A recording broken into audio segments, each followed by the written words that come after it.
کلاژن پپتاید دروغ بزرگ قرن. قرار نیست هرچی تو اینستاگرام و فضای مجازی میبینیم باور بکنین، حتی اگر که عکس باشه، فیلم باشه، بیفور و افتر براتون گذاشته شده باشه. تجربه خودمو بگم، خیلی برام جالب بود. این لغت کلاژن پپتاید خیلی ترند شده این روزها.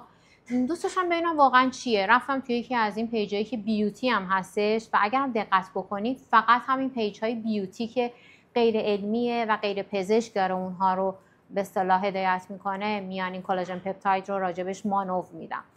نوشته بود عدد 5 رو برای من کامنت بکن تا من برات مثلا بنویسم این کلاژن پپتاید چی و برات بگم چه کار باید بکنی. عدد 5 رو من کامنت کردم، فرستادم، بلافاصله یه چیزی از پیشنویس شده برام اومدش که به صفحه ما خوش اومدین، کرم حلزون رو براتون میفرستیم و آدرستون رو بفرستین و نمیدونم شماره حساب داده بود و انقدر تومن باید شما پرداخت بکنید.